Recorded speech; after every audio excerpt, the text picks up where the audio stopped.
Lotus has a proud history of motorsport. Since 1948, the company has built both road and race cars. Throughout that time, common principles have guided the creation of both. Without such a motorsport heritage, there would have been no Lotus Elise. The Lotus founder, Colin Chapman, was above all an engineer, one who dreamt of building race-winning cars, at first for himself and his friends. In little more than a decade, Lotus would take Grand Prix, then Indianapolis honours.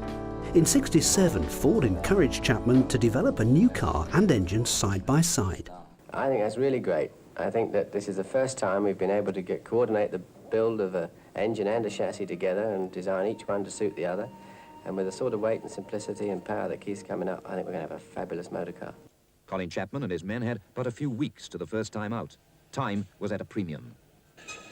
Let's see if it all goes together now. Come on. Oh, dearie me. Steady.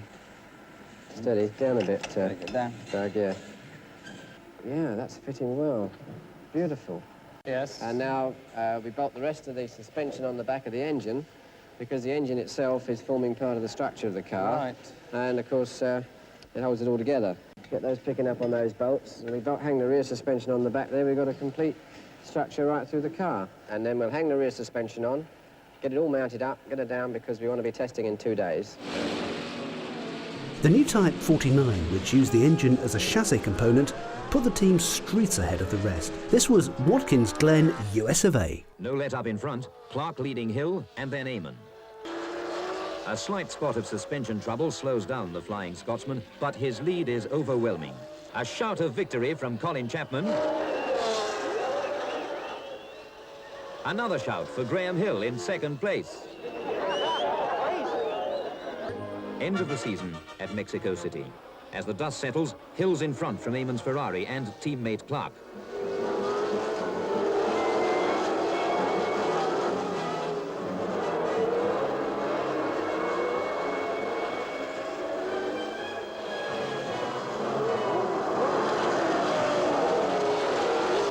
Mexican TV screens show him thundering through on his last lap to the checkered flag. Chapman always looked for a clever solution to keep his cars in front. Rather than more power, he concentrated on aerodynamics over and under the vehicle. Downforce glued the cars to the track. Team Lotus would become one of the most successful in history.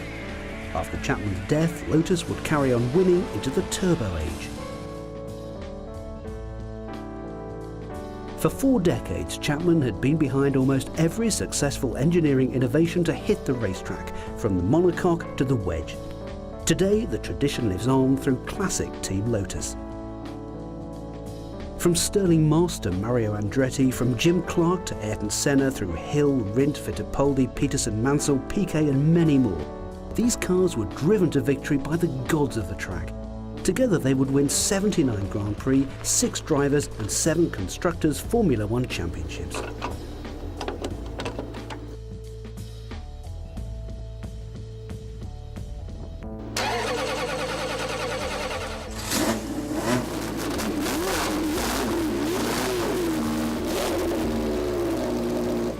It's been said Lotus F1 cars gripped so well they might have been painted onto the road.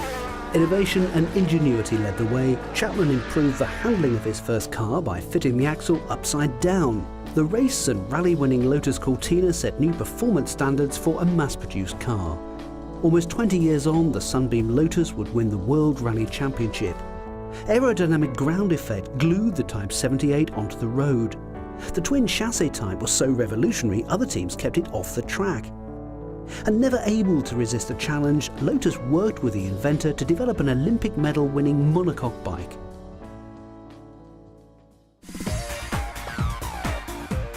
And throughout, Lotus sports cars have celebrated track success.